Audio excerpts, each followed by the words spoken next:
Yes, and to go along with that point, so a lot of the clients we work with, they'll have like websites with logos, and you ask who did these logos, and it'll be like a friend who's some kind of graphic artist and stuff, and they'll just have done the logo art for them and given them to the website without even, and the person says, "Oh, this is my friend, I can trust them," or and there won't be any problems. But there have been times where they use the logo for a while, and all of a sudden this company is wildly successful, and the friend all of a sudden doesn't become so friendly and says, "I did the artwork, so I deserve some money from your success because you got it from my logo." And because the company that used the logo didn't get in writing that it was their property now, they had to pay some sort of royalty or payment that amounted to thousands of dollars, that all they needed to do was get some sort of agreement saying that they had the right to the logo and not the friend. And finally, so how long does copyright last? This is kind of an ever-changing target. As of right now, if like a solo artist, like a person gets a copyright, it lasts for the life of the person plus 70 years. And this has been changing, and this is, and then this has been changing because of Disney and Steamboat Willie or Mickey Mouse. So originally, back when Mickey Mouse was first invented as Steamboat Willie, it was in 1928, and the copyright registration should have ended in 1983. But the lobbyists in Washington D.C. say, like right when 1983 started to come, the lobbyists for Disney said, we don't want Mickey Mouse to go in the public domain for anyone to use and use his likeness or character. So they won, and they pushed it back to 1923 from the initial drawing. So it's been 95 years because it's a corporation. So if it's not a natural person, then it lasts 95 years from publication. And so now we're looking at 1923 as the new date for Mickey Mouse, and this is right on the time we're probably going to see articles in the papers of lobbyists in Washington, D.C. saying that let's push back the copyright duration date, specifically just so they can keep using Mickey Mouse in his likeness. And now I'm going to hand it over to Ryan to talk about IP licenses.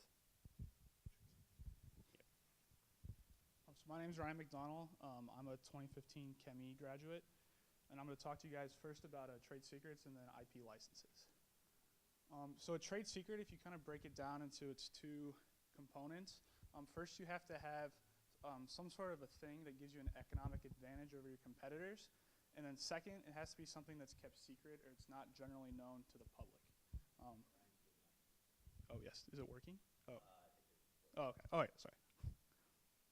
So what is a trade secret? So a trade secret can consist of several different categories. It can be a formula, a physical device, a pattern, idea, a process, or a compilation of information.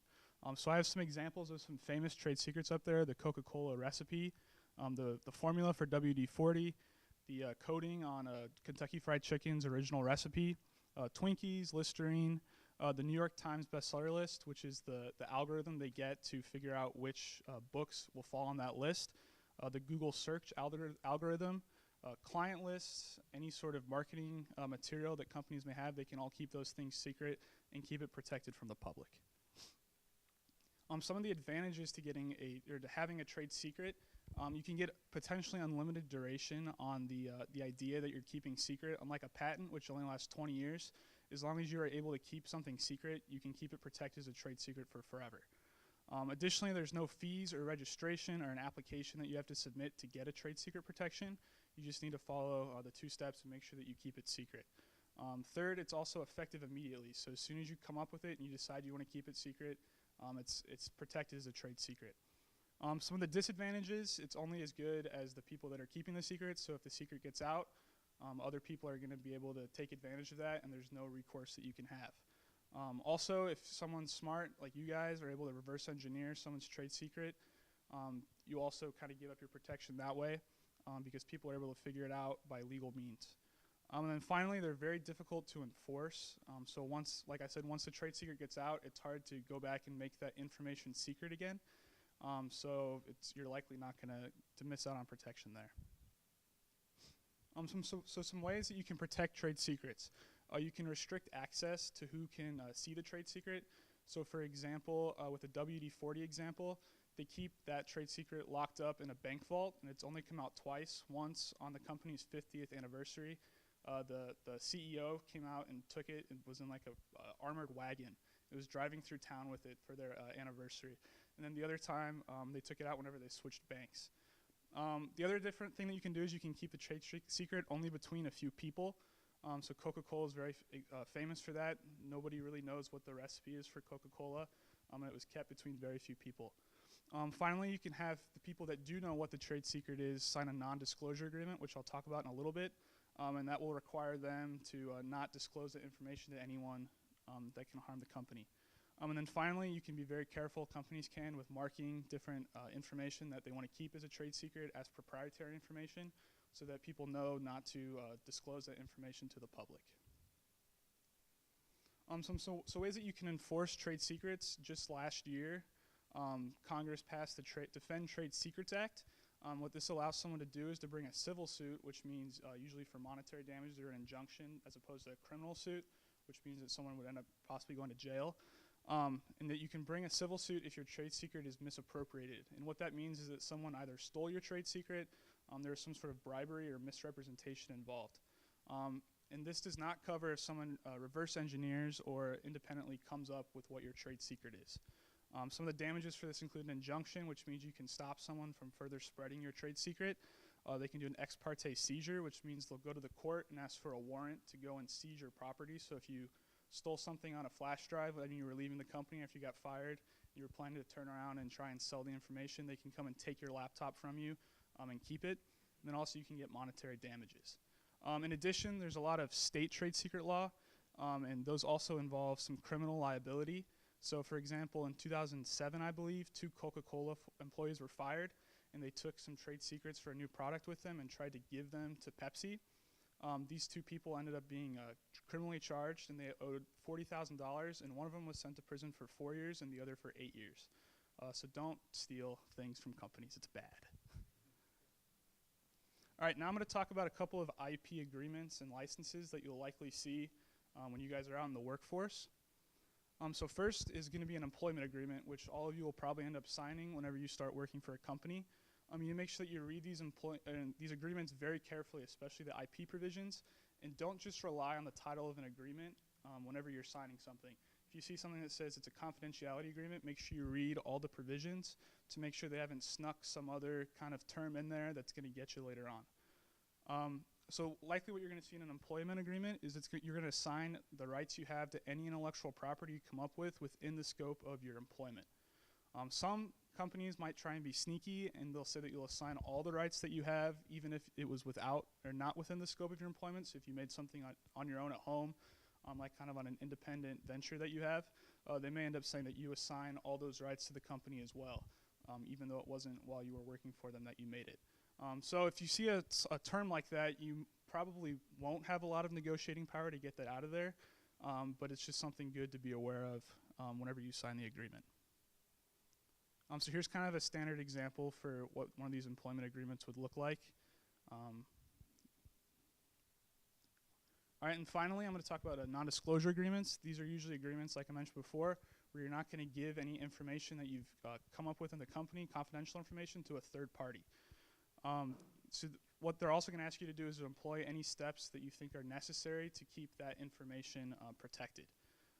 For these agreements as well, you need to be very careful to read them thoroughly, and then you need to know what kind of information they think is confidential, so you know not to divulge that information to other people. All right, and then finally I'm going to talk a little bit about the IP clinic that we have here. Professor Hedges is in charge of the IP clinic, and what it is we kind of run it like a law firm.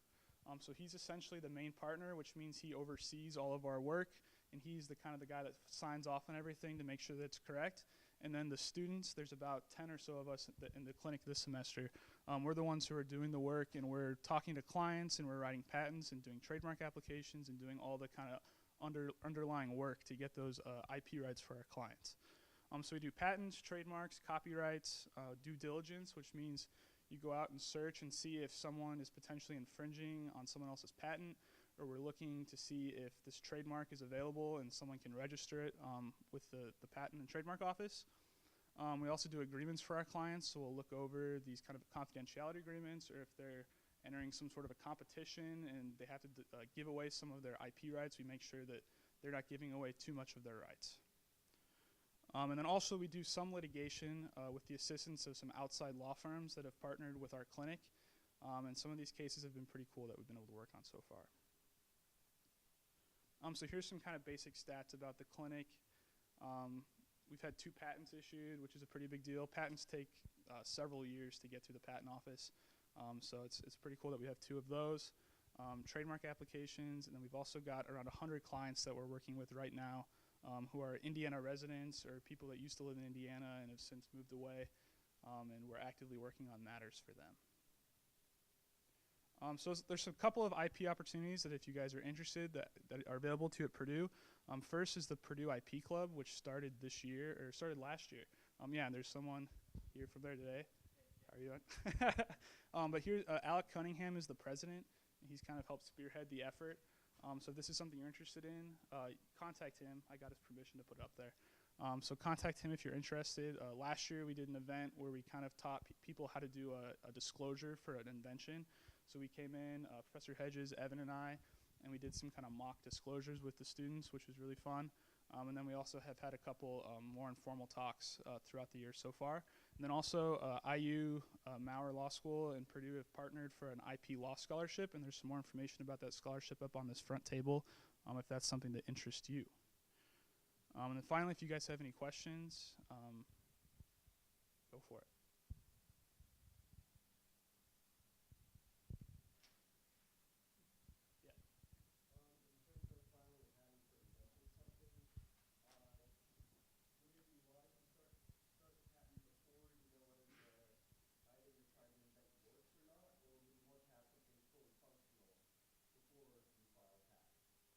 So, I mean, whenever you try to patent something, it doesn't have to be, you don't have to have like a prototype made. If you have the idea and you're able to put enough information in there to meet the requirements that Alyssa was talking about, you can file a patent application. Do you have any examples of?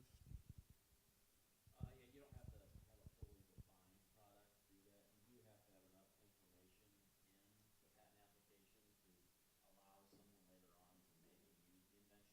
That's the quid pro quo or the compensation you're giving the public for having this monopoly is that once your monopoly is over, you've provided enough information to people to make and use the invention.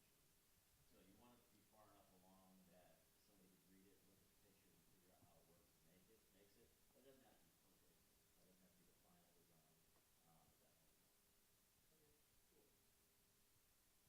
Okay,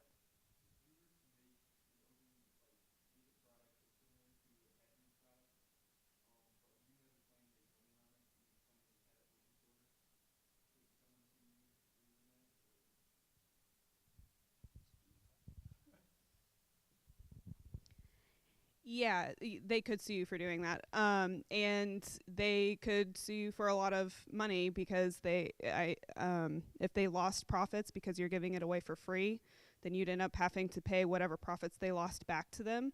Or alternately, if they are licensing their patent or the court decides that that's the better way to go, or they decide that's the better way to go, you could end up having to pay back royalties to them. And something I didn't talk about but is relevant to that question is that if you willfully infringe something, you could end up having to pay triple the damages. So if they decide that your reasonable royalty for one product is $2, but they can find that you willfully infringe that product, then you're going to have to end up paying $6 per product. And that goes up fast with millions of products. So. Yeah.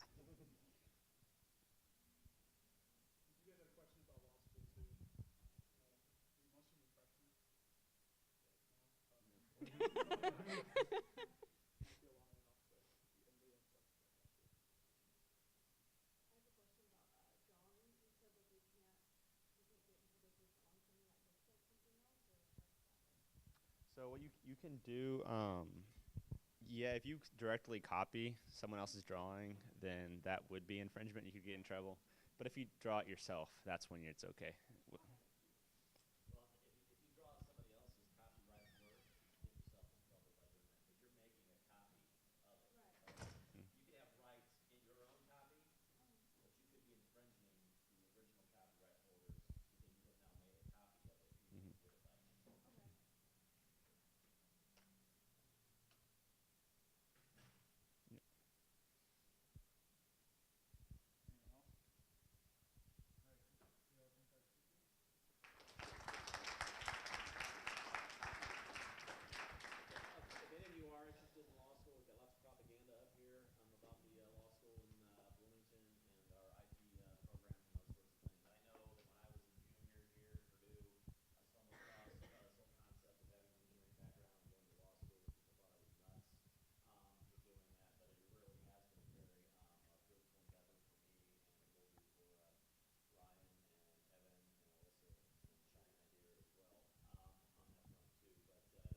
Thank you.